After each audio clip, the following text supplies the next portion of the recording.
Assalamu alaikum everyone. This is me, Ayman. Assalamu alaikum everyone. I'm also co-moderator, Sana.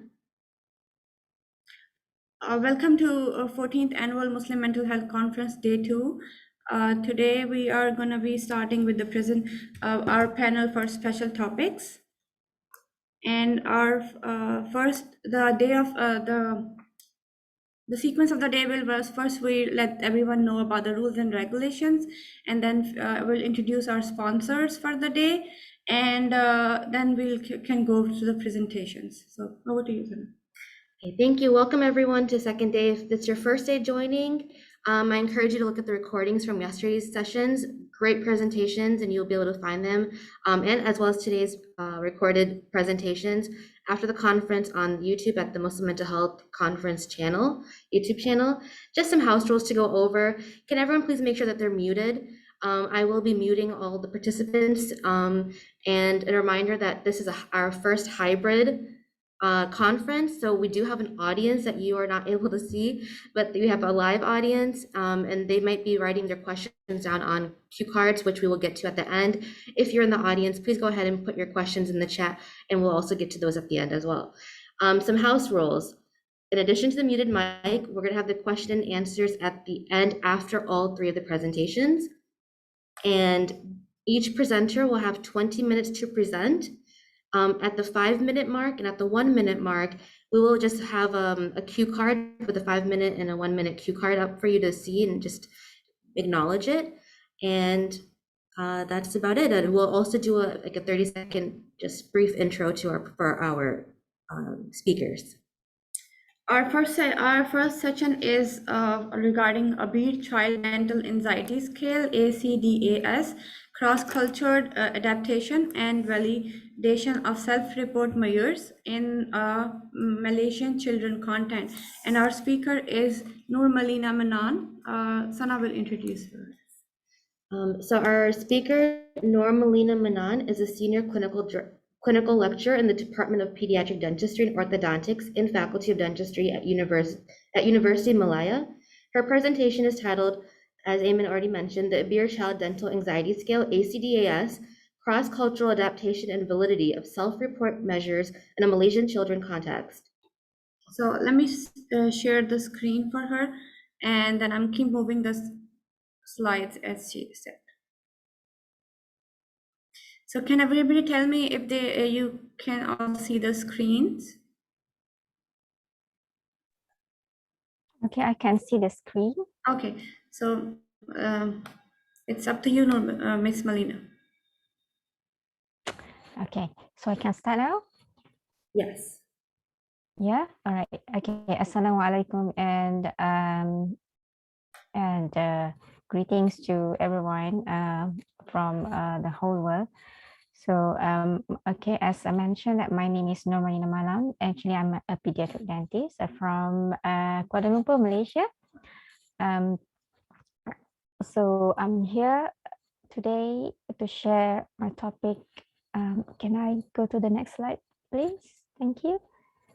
It's regarding the dental anxiety assessment, which it's namely as Abeer Children Dental Anxiety Scale, or known as ACDAS, cross-cultural adaptation and validity of self-report measures in a Malaysian children context.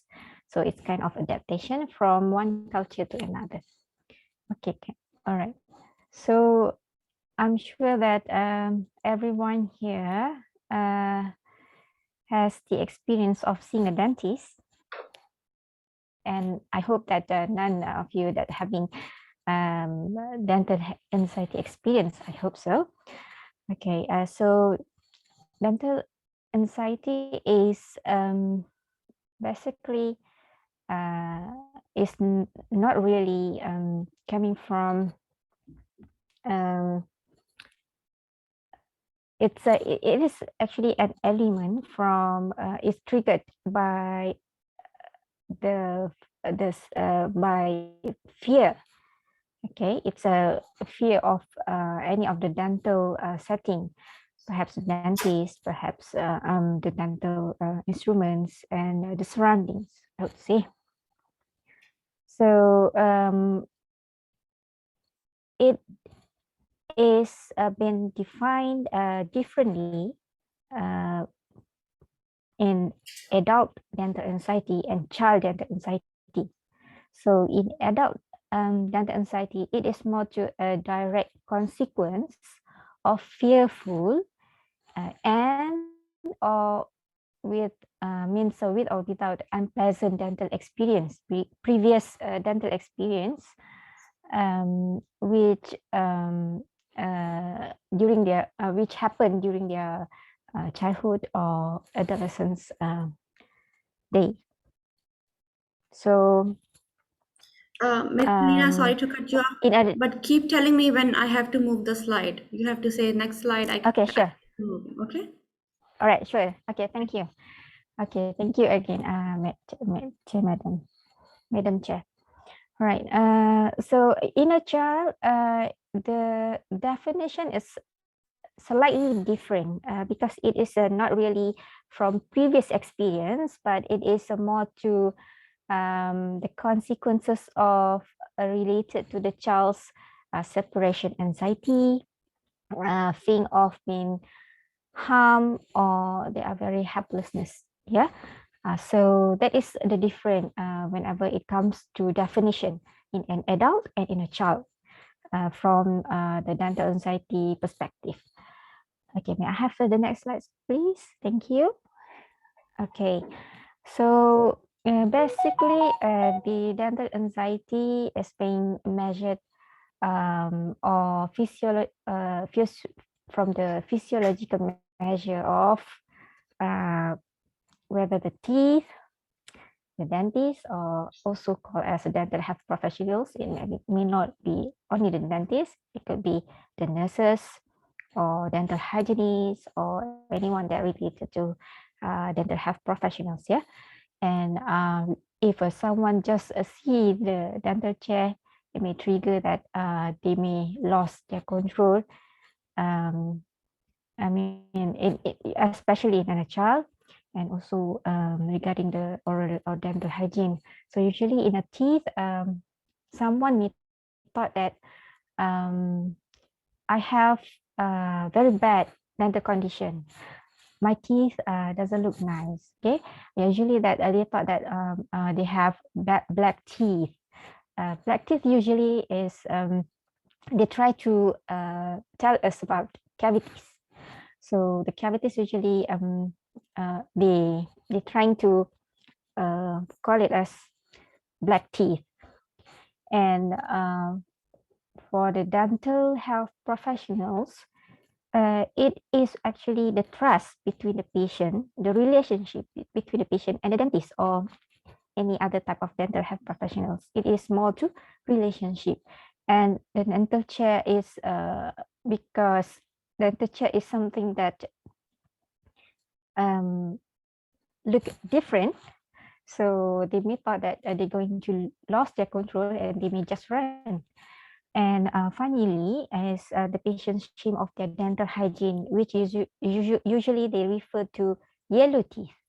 So this yellow teeth, they may thought that, oh, I may have yellow teeth and my dentist won't my dentist will scold me because I didn't take care of my dental hygiene.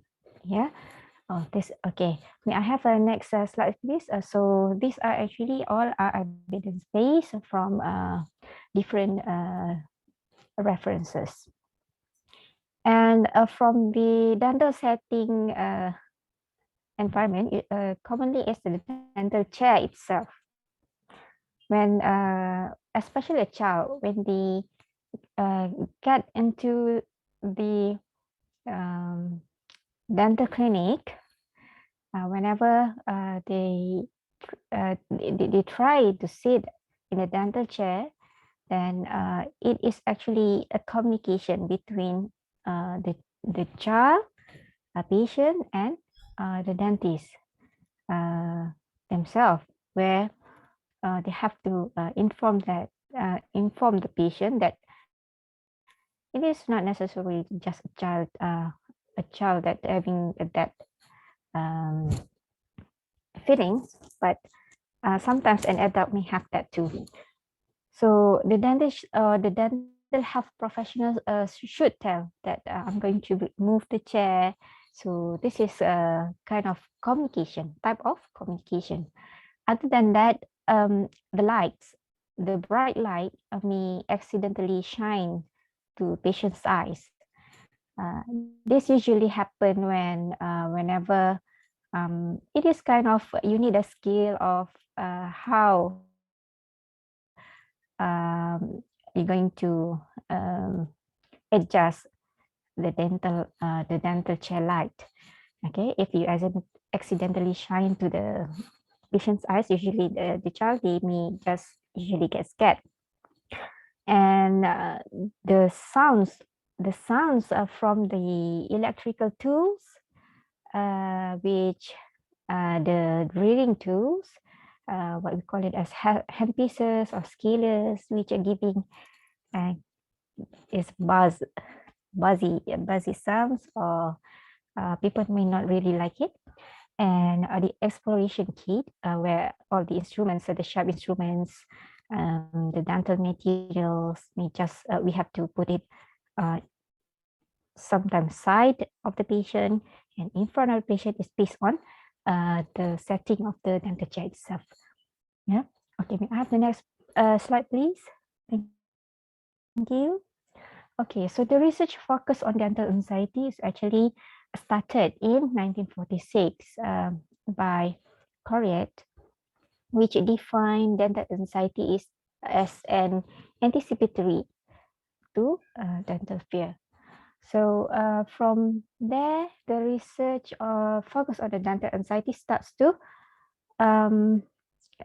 become a highlight to especially that people that are working in this in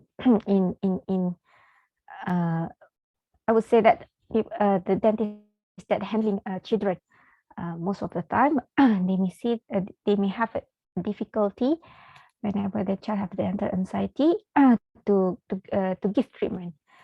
So starting in 1950s, not so many, but 1960s, there are some whenever they try to help the patient by giving treatment under sedation or general anesthesia, or some of them they have intervention on the behavior technique. So then it continued in 1970 and further to 1980s. And starting from 1980s, a group of researchers, Professor Ruth Freeman, in 1985, with it's actually late Professor Ruth Freeman. She passed away last November. She and her co-workers actively doing the research until the year of last year, 2021. So in 2000, there are many other research which has been done for a long time, and many of the research, especially from Professor Freeman and Humphreys, they they came into the conclusion of um, what triggered dental anxiety in both adult and child. So this is something that actually non-dental findings, where they came to conclusion that it's actually not really the dental setup itself, but the dentist or the dental health professionals may need to have a little of communication skills. Yeah. Okay, may I have next slides, please? Thank you.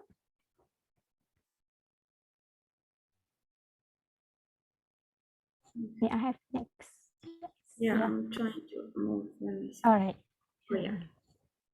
Okay, so when Professor Freeman and Humphreys team and also Professor McGrath. Yeah, Professor McGrath is from Hong Kong. In 2019, in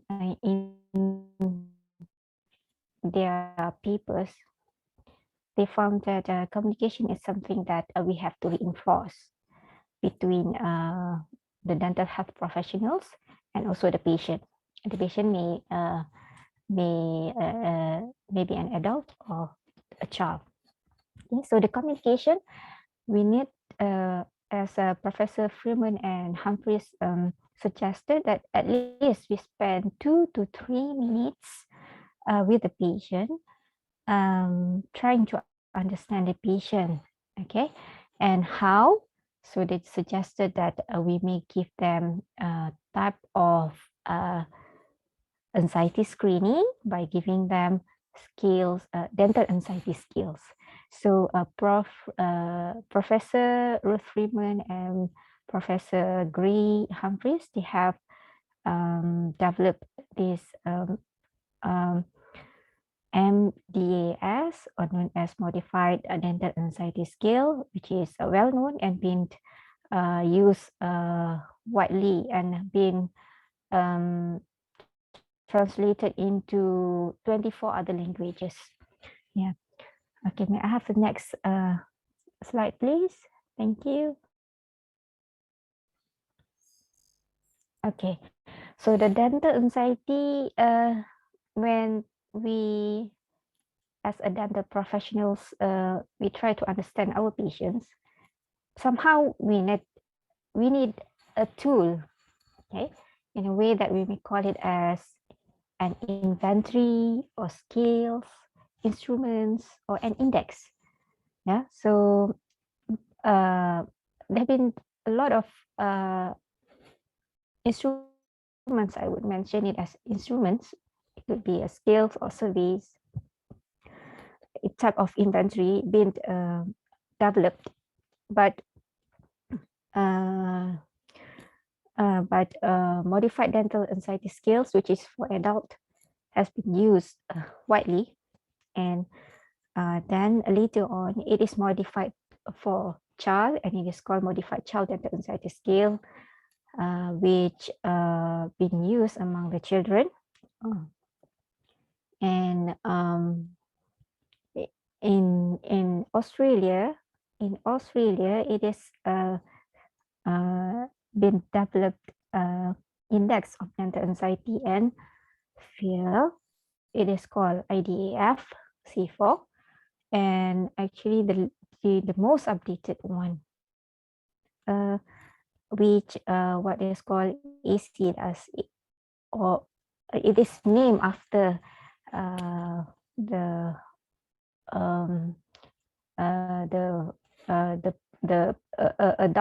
doctor that developed this scale, which is Abeer children and dental anxiety scale. Most of the scale have been developed around the UK countries, most of it.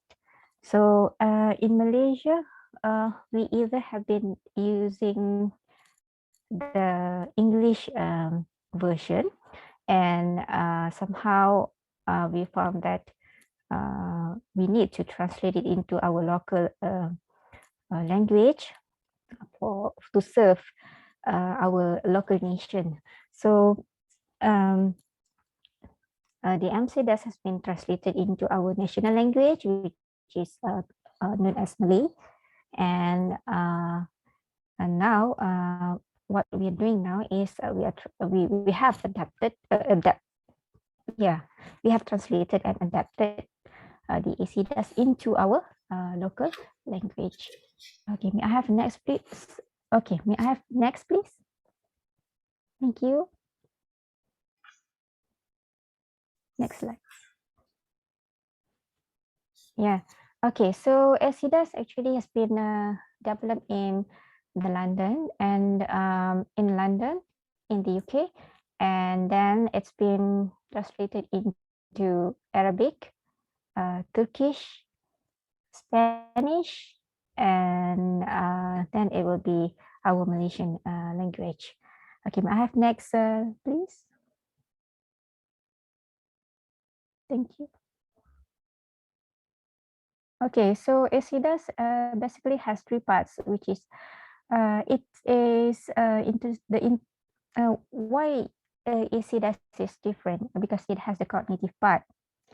So the cognitive part here is very important to it is the first skill that has a cognitive part been included into the scale. So and furthermore, it has a child assessment which the parent or legal guardian and the dental health professionals have to involve to give their feedback on the child.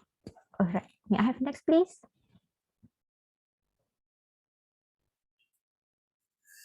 Okay, why we need to cross-cultural, why we need to adapt it into the into our culture. Okay, based on this established guideline, which if if a scale is being developed in a different country and a different language and going to be used into a different culture, language, and country. So the adaptation definitely required. So the translation and cultural adaptation will come together. So this is what we call it as cross-cultural adaptation. Okay, may I have next slide, please? Thank you. Okay, so the translation and cultural adaptation, it consists of forward translation and also backward translation. And this is the procedure that we need to have to produce the pre-final version. And we have to pre-test the pre-final version towards the final version. However, we need this team of expert committee, which they have been tremendously important to us, where they have to reconcile the discrepancies of between the target language and also the source of language. Yeah. So in the expert committee, we have a linguist specialist, we have a pediatric dentist, the content experts, and we have the child educational psychologist somehow for the cognitive, and we have the academician which are expert in the translation process, and also we invited the primary school teacher as a secondary school teacher as a layman from the perspective. All right, may I have next please? Thank you. Okay, so basically, we ask the patient to fill the form, and we look into the form, and we have to give feedback on how on their scores. Yeah, then we comment on the scores, and we discuss to them on which the items that may appear high and which contribute to the dental anxiety. And finally, we need to ask them if they have some other concerns. So this is basically the steps that we practice in the dental clinic on the patient. Yeah. Okay. Next slides, please. Thank you.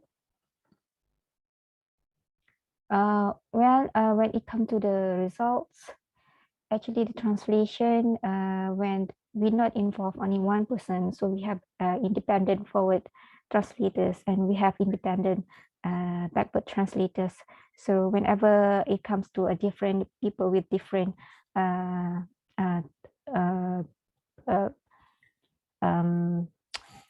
type of translation, so we need to somehow to come into the agreement, and we have come into the statistical analysis where we have a good agreement between them. And for the validity for the construct and content, we need the expert committee members to list and to reconcile the discrepancies among it. And for the reliability, it is substantial, and for the internal consistency, we found this in agreement between the readers. Yeah. Okay, I'm coming towards the end of my presentation. So my next, please. My next slides.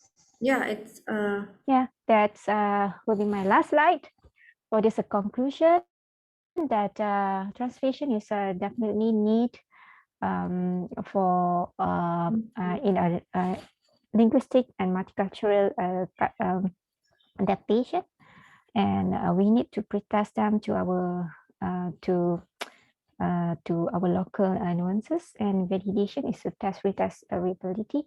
So for this, the ACDAS has been named as my ACDAS to be used among our children, Malaysian children, but we will be looking for other adaptation and modification of trying to include the psycho-spiritual assessment into the ACDAS in our next study. Okay, thank you very much. I think this is a little bit about what my study is. Thank you. Thank you so much, Ms. Manan. I appreciate your presentation. So now the next session for us is by Sheikh Ghayasi McKenzie from the Helping Hand. His topic is empowering lives, creating opportunities, and strengthening the bond of humanity. And a little introduction about Sheikh Ghayasi McKenzie. He is a skill development and livelihood program lead manager at Helping Hand for Relief and Development. So, Mr. Mackenzie, you can share your screen and unmute yourself. All right, let me pull up the presentation. Perfect, thank you. No problem.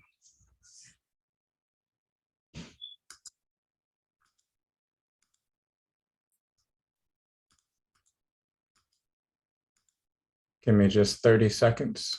No issues.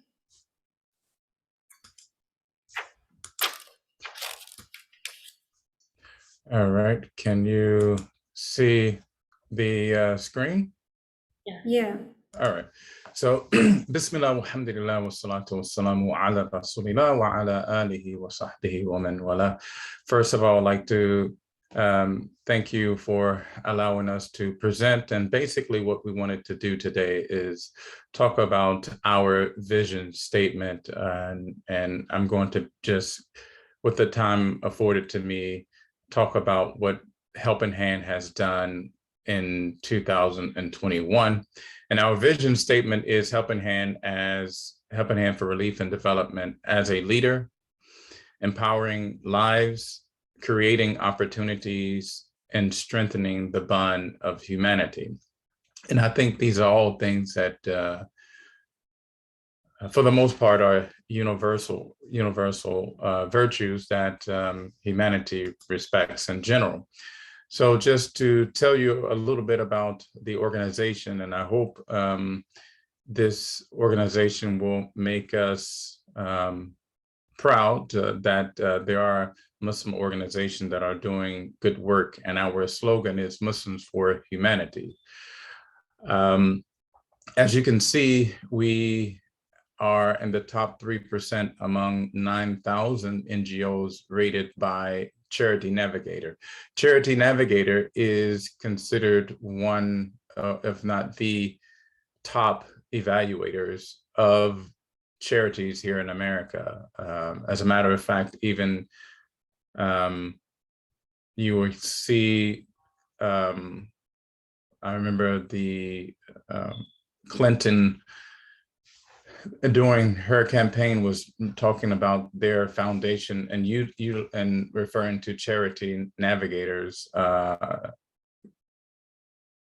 score or their evaluation of the organization. So alhamdulillah, we have a very high score and everything is transparent, and I encourage everyone to go to Charity Navigator and look at our work. So what I'm telling you today is not just coming from me, an employee of Helping Hand, but rather from me and from Charity Navigator. We have partners from the community level, national level, and international level. And we work throughout the world. Helping Hand is a partner with ICNA Relief. So ICNA Relief does the domestic work. Helping Hand does all the international work.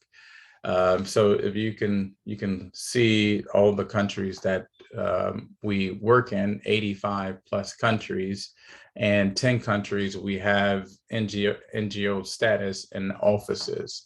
And we run 14 different programs, which I'll talk about briefly. And our program, it helps people regardless of their race, gender, ethnicity, class, religion, ever since our incorporation.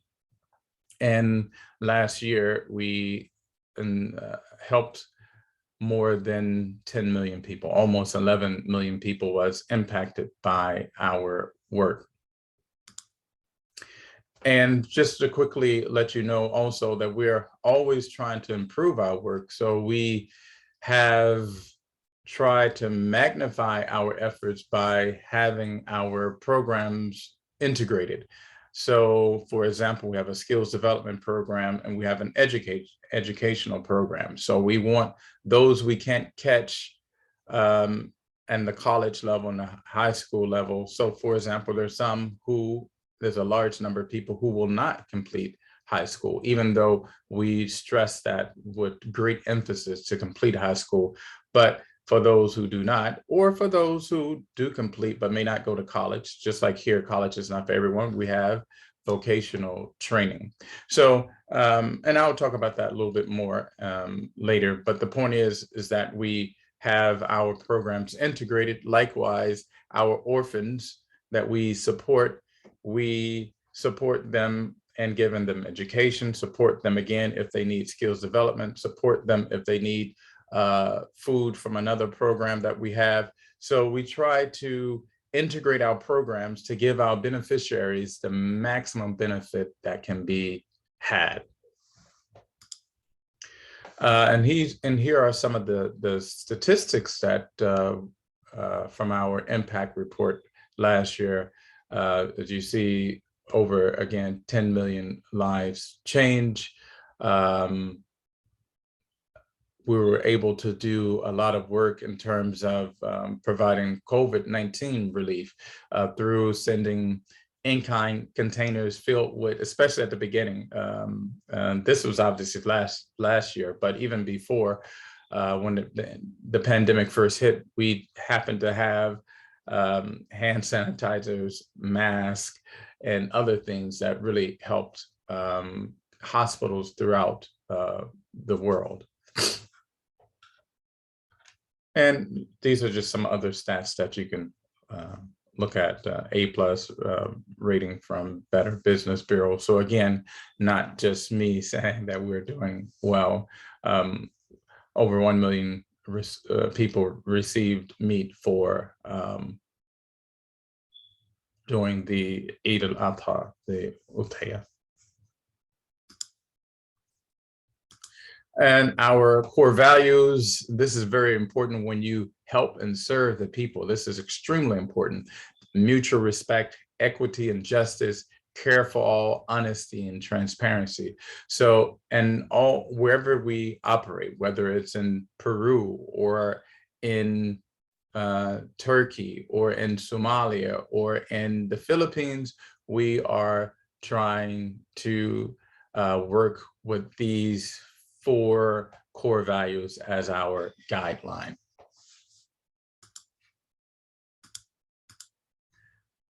This is just what we did in Ramadan. I only want to briefly highlight this. And during the month of Ramadan, obviously, this is a month of giving, a month when we are really trying to make a difference, a month in which we are really trying to grow closer to Allah. So you see in this month, we do the lion's share of our good work. And one of the reasons that we're presenting this is obviously we want you to be a part of this good work. And hopefully at the end, you will help raise these numbers for 2022. And I will talk about that at the end. But I can briefly say that, and I will encourage you, just like I encourage you to look up our statistics on Charity Navigator, also visit our website.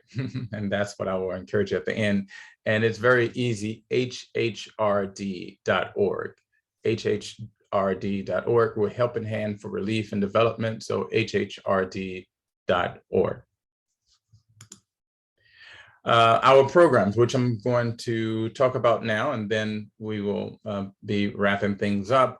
They are to eliminate illiteracy. This is something, again, that I think is a universal value. And by the way, also, we work with these Millennium Goals, these UN goals, so which are very beautiful, meaning that they are UN Sustainable Developmental Goals that every country is supposed to work towards.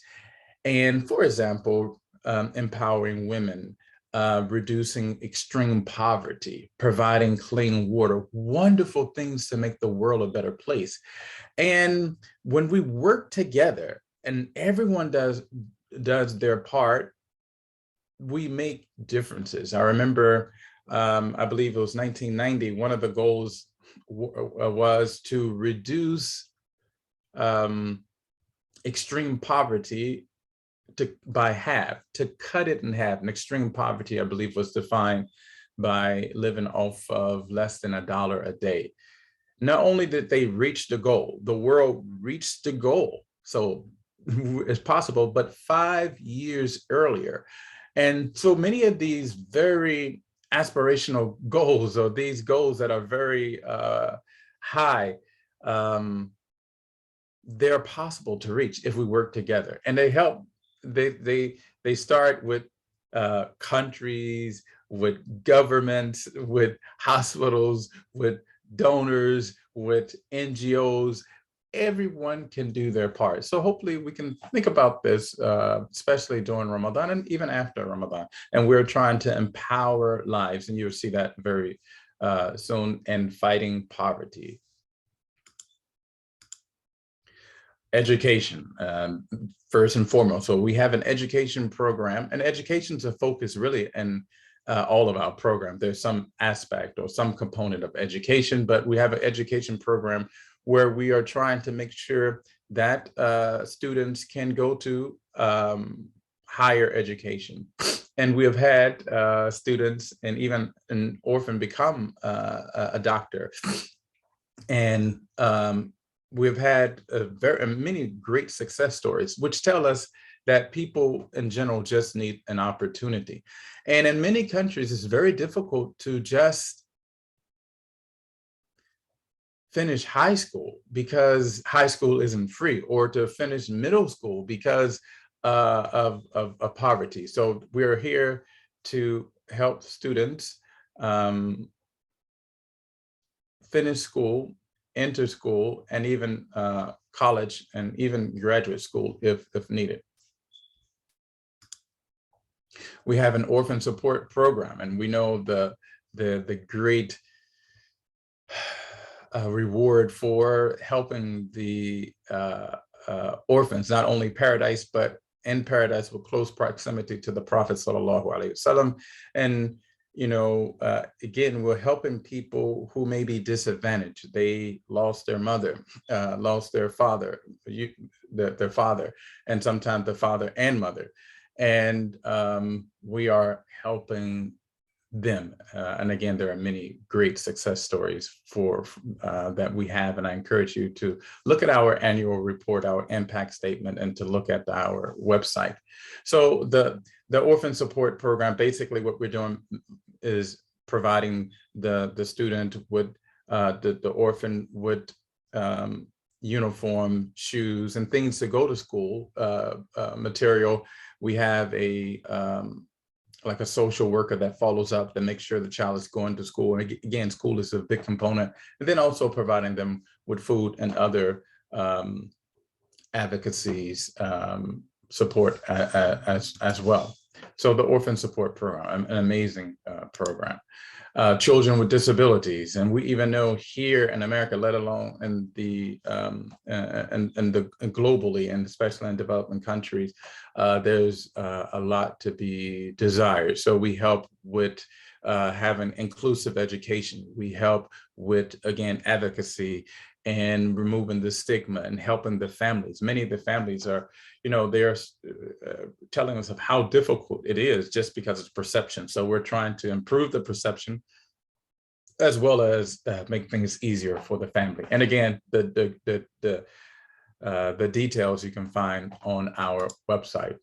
Water for Life program. SubhanAllah, 1 in 3 people still, we don't really realize how blessed we are to have running water, running clean water, and access to it everywhere. And this is not something that everyone has. So we're trying to provide clean water. And when you provide clean water, you're providing much more. You're providing them an opportunity to be more productive. Because you're not running around fetching water. You're actually saving lives, because many people will die because they're consuming water that's not safe. And I've got a chance to go to many of these, many countries that we serve, from Haiti to Uganda to Jordan to Lebanon and others.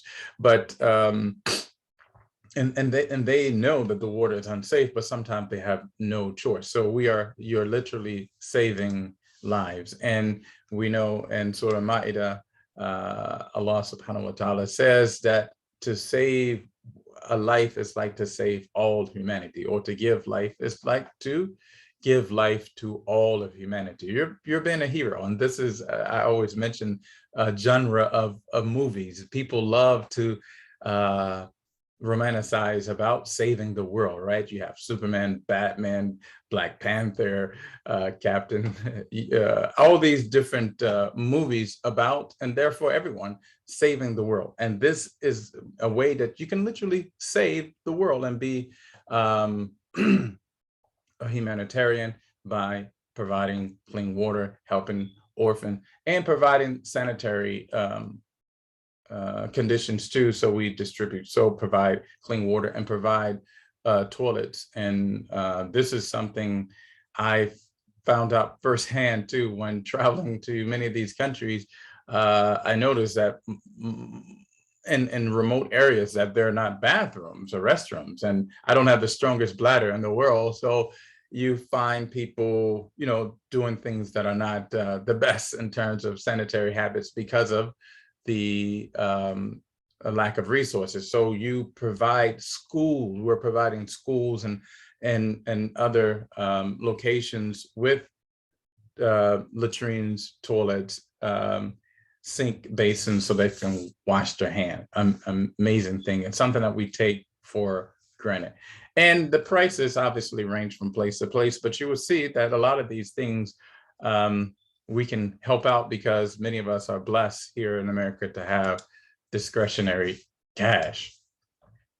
Comprehensive physical rehabilitation program.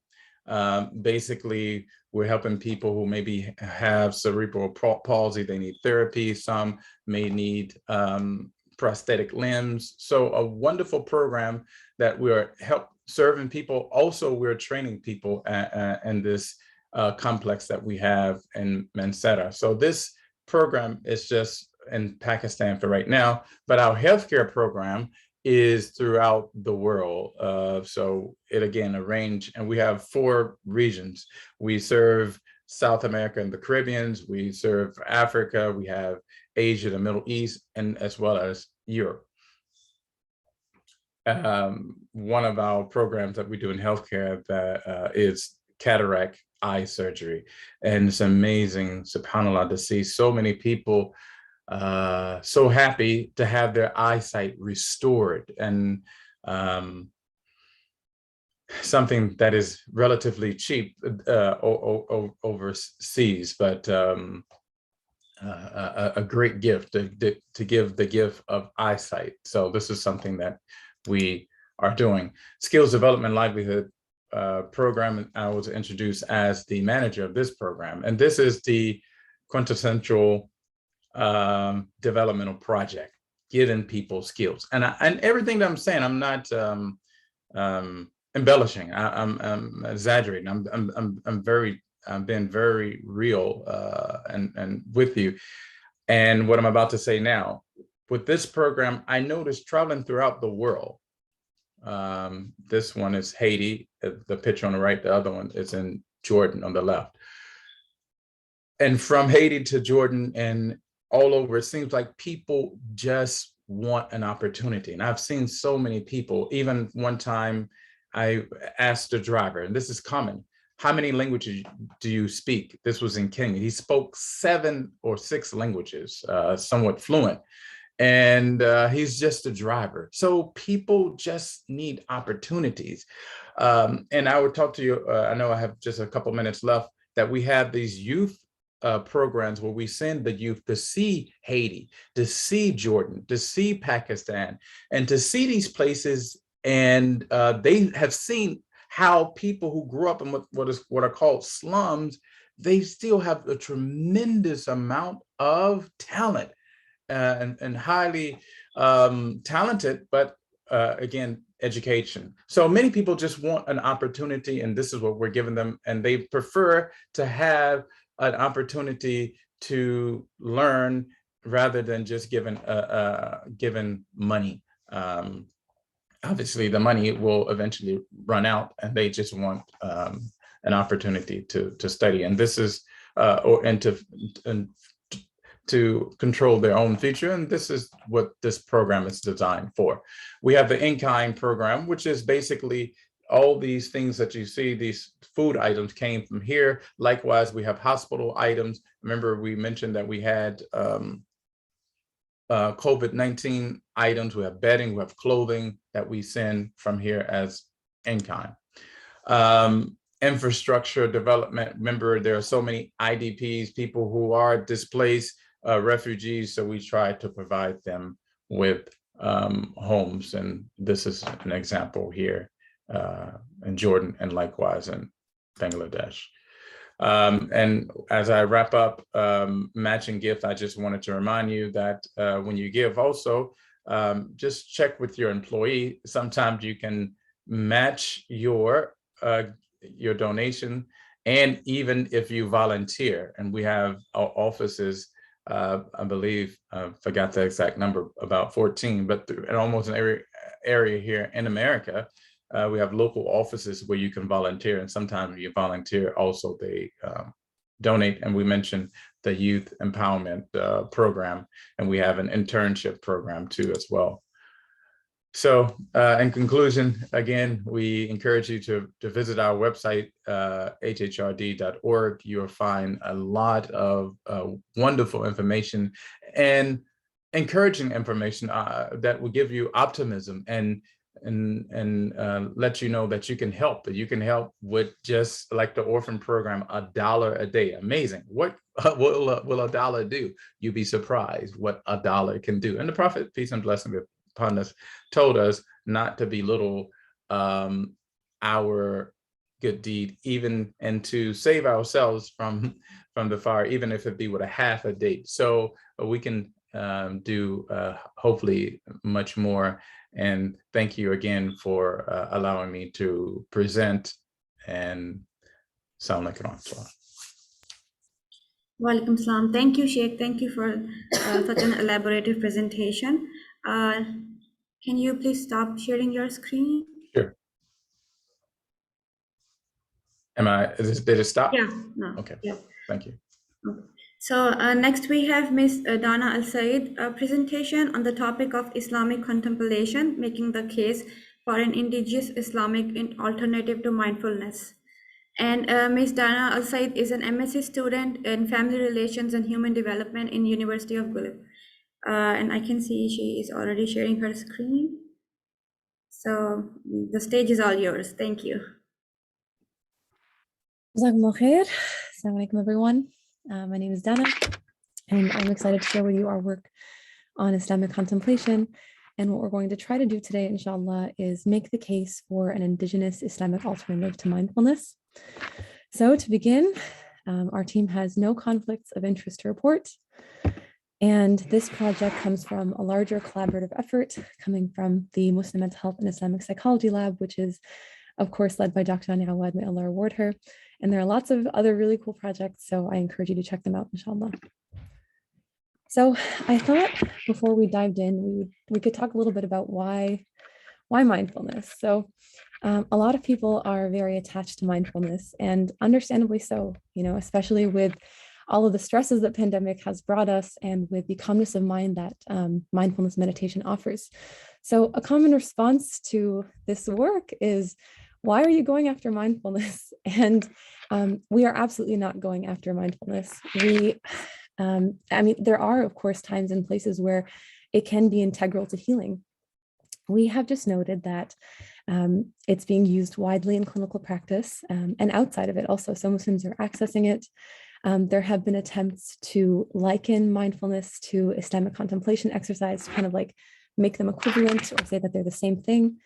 And even conflations of the word taqwa with mindfulness in translations of the Quran. So that, the word taqwa is usually translated as God consciousness, but people are now translating it as mindfulness. And so we thought it would be important from an Islamic psychology perspective, which is very briefly the interdisciplinary field that explores human nature in relation to Islamic sources, and that uses this knowledge to try to bring humans into their best possible state, physically, spiritually, cognitively, and emotionally. So from an Islamic psychology perspective, we thought it might be important to explore the relationship between mindfulness and Islamic contemplation, and maybe the advisability of Muslims using both practices. So as an overview, I'd like to take you guys through some paradigms and operationalizations, inshallah, more specifically the Buddhist, secular, materialist, and Islamic frameworks, and kind of illustrate, how each of these paradigms, meditative frameworks or meditative practices really trickle down from these larger worldviews. Then we can talk a little bit about Islamic contemplation, inshallah. We can also talk about Islamized mindfulness, which is this interesting practice where, in response perhaps to some of the criticisms that some have heard of Muslims using secularized mindfulness, there's this attempt to kind of swap in Islamic terms and kind of superimpose them on secularized mindfulness. And then inshallah, we can end up with some future directions. So let's dive in.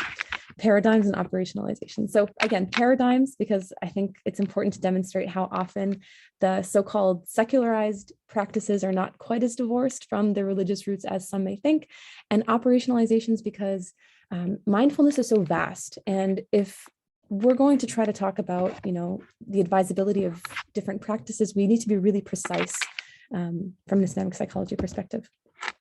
So in terms of paradigms, most religious groups have some form of cognitive self-regulatory practice within their respective traditions, but the modern Western zeitgeist is very much heavily influenced by the Buddhist tradition. So we'll be focusing on them, inshallah, first.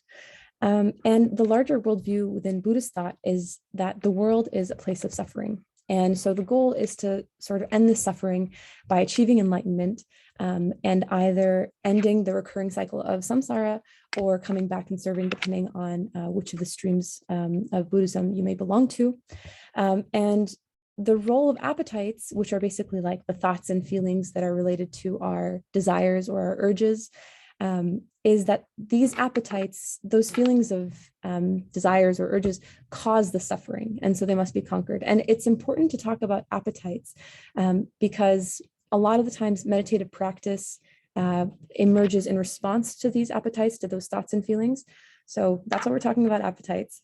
And so basically within meditative practice for Buddhism, this can look like maybe following the path of a falling leaf deep into silence and nothingness, or absorbing yourself completely into the sound of a bell. And this is part of, achieving enlightenment. But basically it's the realization of nothingness or no oneness. And these meditative practices make a lot of sense in light of this particular paradigm's goals, and in light also of its view towards appetites. Now, secular materialism is a little bit different, but you'll notice that its practices really very much flow from Buddhist thought. So the worldview with secular materialism is that the world is limited only to what can be perceived or measured through our senses. So it makes sense that, the goal would be subjective happiness. If the world is only what we can see, then why not just be happy? And the role of appetites is they should be followed. Your desires, your urges should be followed, unless material or mental harm is done to oneself or others. So this is where the moral relativism piece comes in. Now, again, as I was saying, with meditative practice, probably because the biggest names in secular mindfulness are either themselves Zen Buddhist masters or were trained in traditional Buddhist practices, they really flow straight from Buddhism. So basically there are these unified practice features, which I'll tell you about now, inshallah, and you'll see that there's a very similar kind of vibe. So basically you want to develop an awareness of your attention, redirect that attention to the present moment without striving, and you want to do that non-judgmentally. So again, probably the non-judgmentalness comes from the Mahayana tradition within Buddhism, where everything is conventional. There's an attempt towards nothingness, no oneness, not necessarily in secular materialism, but it's like very much like present moment only, no striving. So we'll talk a little bit about the examples of this. Now, broadly speaking, within secular materialist or secularized mindfulness, there are broadly two uses. They're sometimes combined, but they're quite different from each other. So the first one is where you become aware of your thoughts or feelings and sit with them non-judgmentally. Now, practically, this might look like maybe you're angry with yourself, or maybe you're feeling guilty because you ate a haram pepperoni pizza. So you go to clinic and the clinician asks you to imagine like a flowing stream, and as you become aware of feelings of guilt or anger, to just place those feelings onto this leaf, which is going to flow downstream. And you want to do that non-judgmentally. So accept those feelings as they arise and just kind of non-judgmentally observe them. So what the clinician is doing is they're trying to get you to combat something called experiential avoidance. And experiential avoidance is this idea that if we constantly avoid things that are uncomfortable, whether those are thoughts or feelings or other things, this will lead to mental illness. So by getting you to observe the feeling non-judgmentally, put it on that leaf, you're basically sitting with those feelings. So you're avoiding experiential avoidance, if you will. So then after you've separated the feeling of being guilty from being guilty yourself, the clinician might ask you about your personal values within acceptance and commitment therapy, for example. And if that's living a happy life and eating pepperoni pizza makes you happy, then you may decide to put away the guilt. Now, practically, from an Islamic psychological perspective, this is an example where mindfulness can be used to get you to be guided by subjective values, your personal values, like happiness, maybe, instead of Islamic virtues. And sometimes, not always, but sometimes these things can be at odds, like the case of pepperoni pizza, if you're operating from within an Islamic paradigm, if that's something you subscribe to.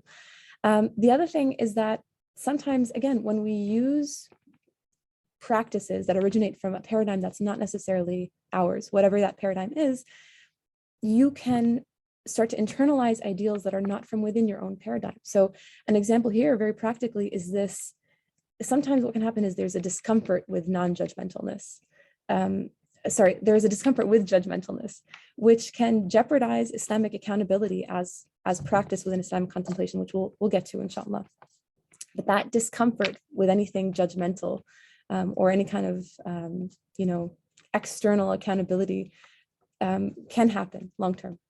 The second type of mindfulness that's often used is quite different from the first. And this is basically becoming aware of the environment or bodily sensations, usually becoming completely absorbed in them. So for example, the most common practice is probably breathing exercises. Now this is used in like the general apps that we see, but also it's used in the distress tolerance modules within dialectical behavioral therapy. And basically you completely absorb yourself in maybe your breathing or the sound of a bell or something else. And again, within these practices, you can also see there's like a very clear link between, the Buddhist roots and the secular materialist adaptation or perhaps appropriation of these practices. But anyway, so within DBT, this is used to de-escalate like really overwhelming feelings. So somebody's feeling overwhelmed. Okay, we're gonna, shut that off for a moment. and we're going to just try to de-escalate so that we can be back into kind of like a working mind. But it's funny because even within the DBT manual, it says this is not for long-term use. This should be used for a very specific purpose, and then you need to switch over to a different long-term strategy. But unfortunately, this strategy is being used quite widely in apps, and people will do this 20 minutes in the morning and 20 minutes at night, and they'll just completely be absorbed in something else. But what this can pose, like from a psychological perspective as a risk, is this could lead to experiential avoidance, which is the antithesis of the first one, in that sometimes if this becomes a long-term strategy, maybe whenever something comes up, whenever something that's uncomfortable comes up, you can just kind of opt out, like turn it off like a light switch. And again, from an Islamic psychology perspective, as much as this can be used again to de-escalate serious risk of, maybe suicide or other harmful urges, that opting out of certain emotions, maybe guilt, sometimes anger, anxiety, can also can make you opt out of like the moral internal alarm that maybe there's something wrong that needs to be rectified. And also it could potentially compromise your relationship with your heart. Like if you're constantly turning off the feelings, like from an Islamic psychology perspective, you need those feelings, you need that heart presence in order to be able to connect in the salah, for example, or the prayer, the ritual prayer. So now we can move on to Islam. I imagine most are familiar, so we'll go quickly. The world views the world as a test. The goal is to submit to divine revelation. And so appetites are also a test.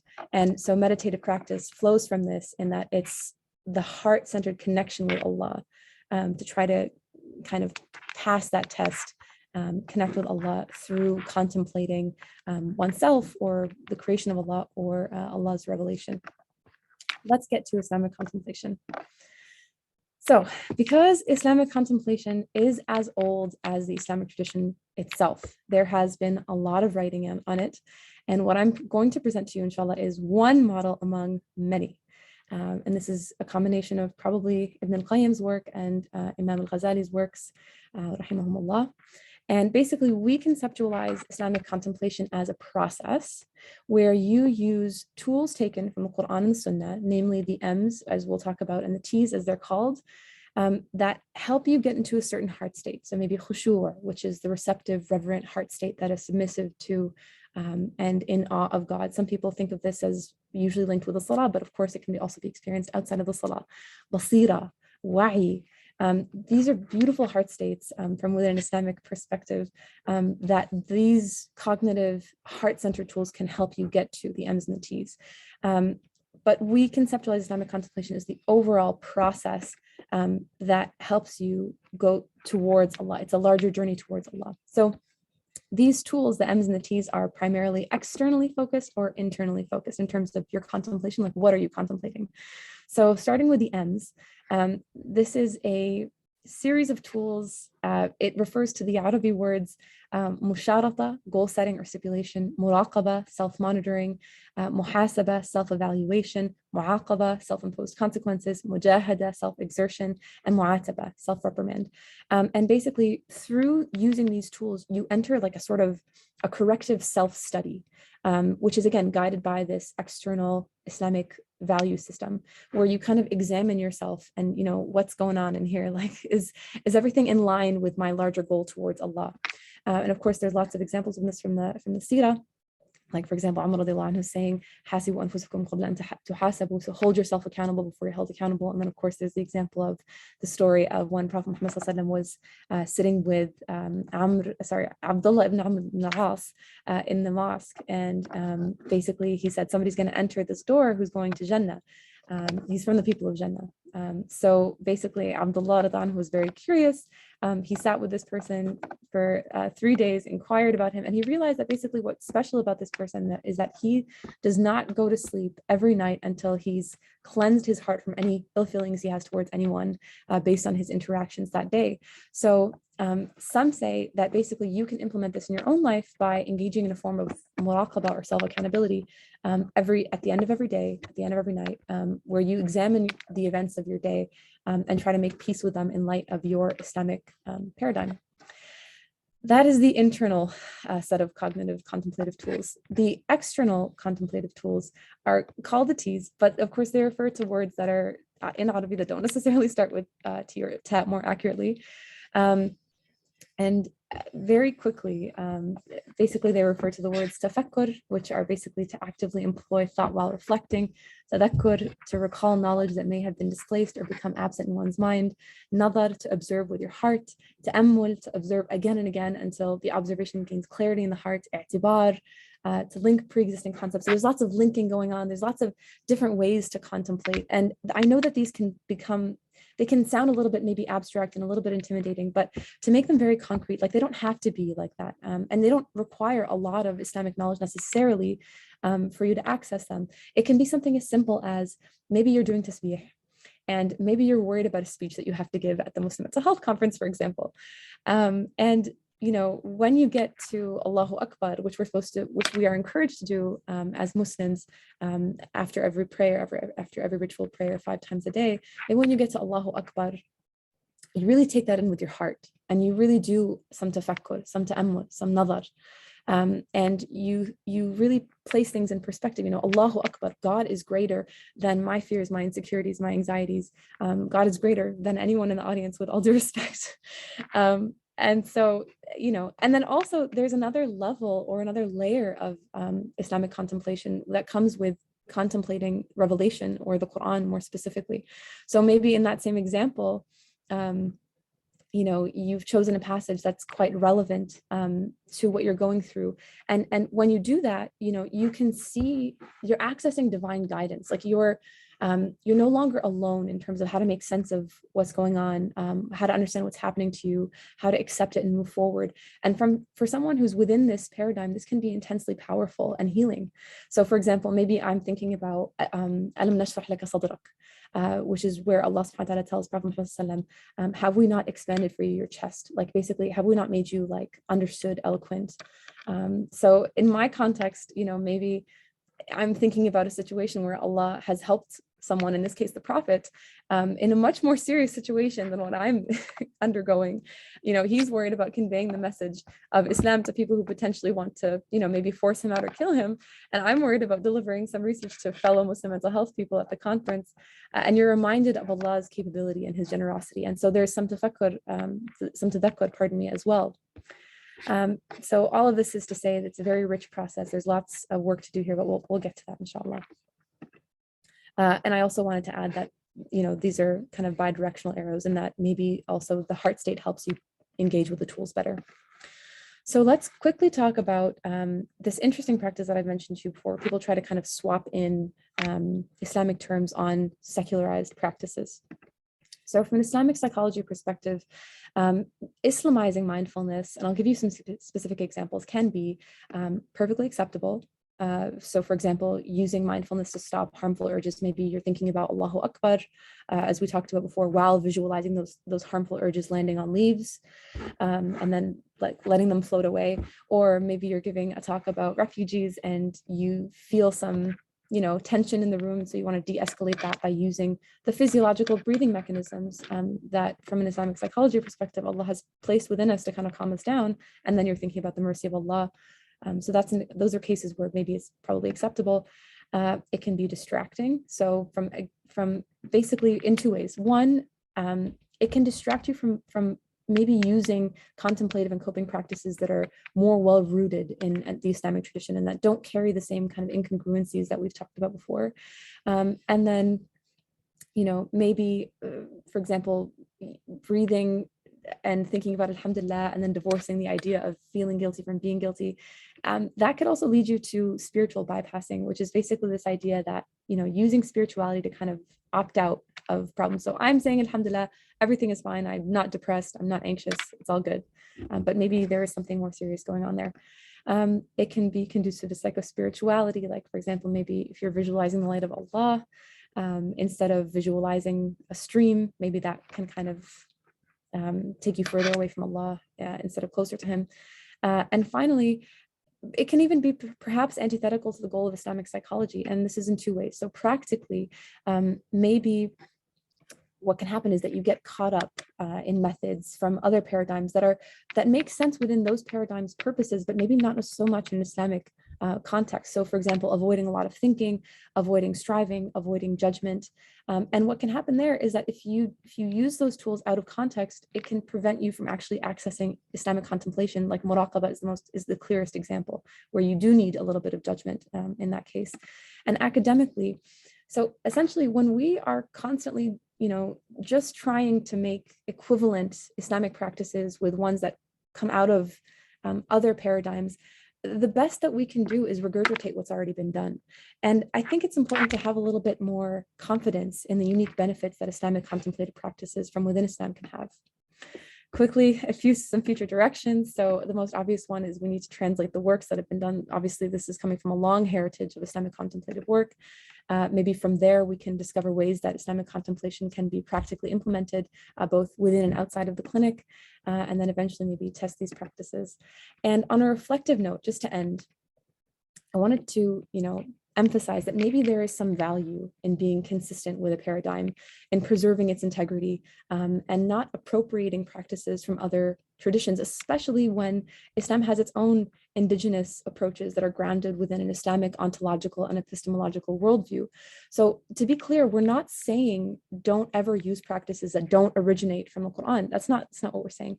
What we're saying is that if you do use practices that come prepackaged from other paradigms, you need to be aware of, number one, how that practice is probably still linked to its religious origins or goals. And number two, how if you use that practice long-term, it will probably affect you in that you may start to hold ideals like non-judgmentalness that are not necessarily from within your own paradigm, whatever that may be. Now, of course, this is one perspective among, I'm sure, what are many, and I look forward to hearing your thoughts and or questions. And thank you very much. Assalamu alaikum.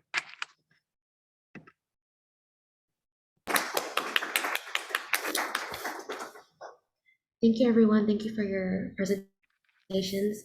At this time, we can actually share the CME credit, and then we'll get to the question and answers.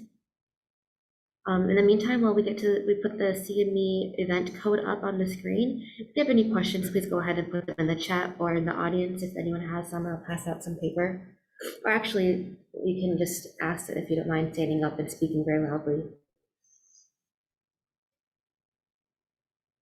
And the questions can be for any one of our three speakers, by the way.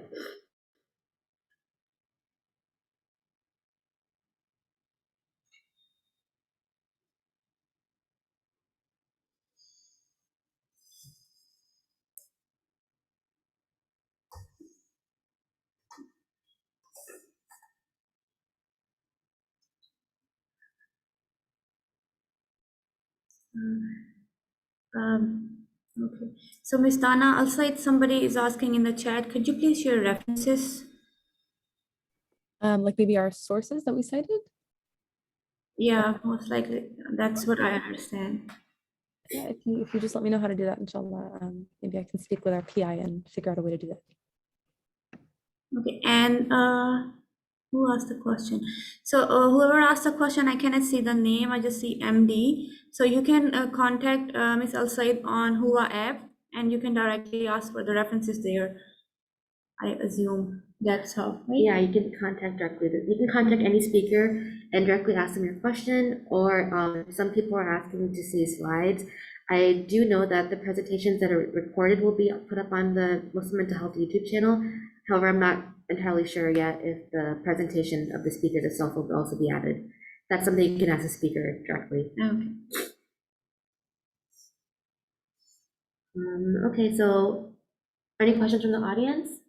Do I have a question here for any of our three speakers? Okay, well, I have a question. This is for Danah, Elsayed. Actually, let me find my question.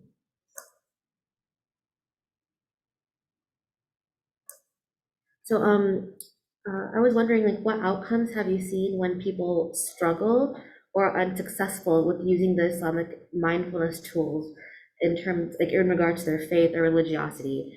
Have you seen like adverse outcomes when they are unable to do the, like, they say like, oh, the leaf on the river is not working for me, or this is an example, but Jazakumullah khair. That sounds like a really great avenue for future research. SubhanAllah, I think that's an important consequence to trying to use spiritual practices to kind of get better.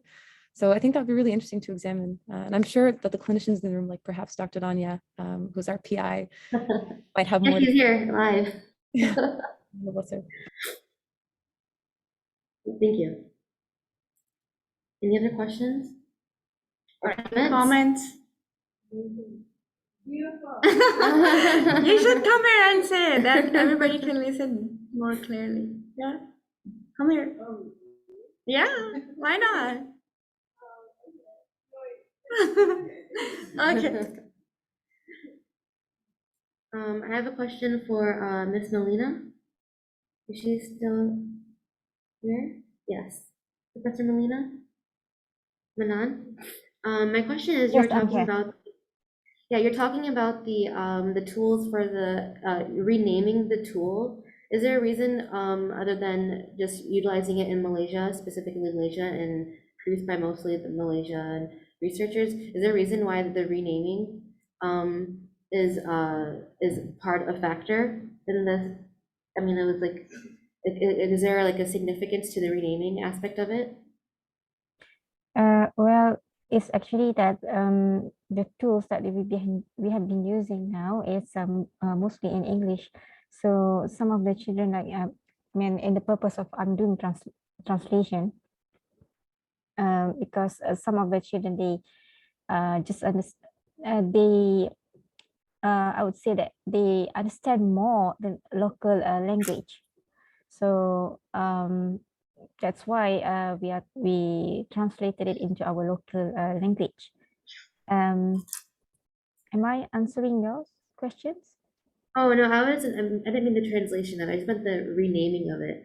So I was wondering if it would be more widely used in the US or Oh, okay. only not in Muslim countries if it had like the name, like the regular name, or if Okay, it's maybe supposed to be created for a Malaysian population, therefore it's being renamed as the Malaysian AACD scale. Okay, actually, it's been widely used in other countries like US, UK, and other countries. But in the presentation, in my very short presentation, that I didn't include all. But yes, all the basically that because worldwide, a dentist definitely will have problem with dental anxiety patients. So this is kind of how they cope with the patients. Not really how the patient is coping towards the dental anxiety, but how do the dentist cope with the patient as well. So in trying to understand the patients, so there have been many intervention that they have done. So to me, globally, everywhere in this world, that whenever there is a dentist, I'm sure that they have they have the same problem everywhere else, but it depending on the situation. But there was a report on a study that reported that in a country, meaning that in any countries, but from their studies, is about 30% of the population will have a dental anxiety. So we will expect that the patients that coming to us, it's anxious, or by having it, well, our intention is actually during this pandemic is to assess our patients before, not really assess, but to screen our patient, that because in pandemic situation that we need to have all the attire that attire, the preparation would be definitely different. I'm sure that the same as in other countries in US as well. So whenever we screen the patients, whenever the patients that are having, we would say that dental anxiety, so we will have a different plan for the patients. So we may need to, usually that we do is we will we will have a teleconsultation. So, and from there that whether then we prepare them mentally to receive dental treatment during this pandemic situation. So it's not like we waste the slot for those patients that may need, perhaps they need more attention than those that not really those that with dental anxiety. So that is how actually one of the intervention that we do during this pandemic to screen our patient, which we narrowed down that those with dental anxiety, that we have a special slots for them, special teleconsultation for them, rather than just call them and we can't do anything and we just waste the session or the treatment day session. Yeah, Okay, it is thank you very basically the much. ideas. Thank you Thank for you. the question. Thank you. And also, anyone else have a question or comment? And then is Sheikh Faryasi here? Sheikh Faryasi still here?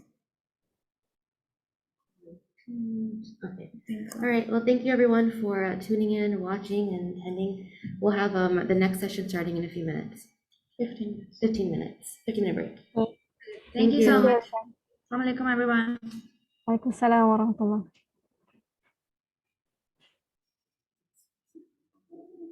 Everyone is saying bye to you.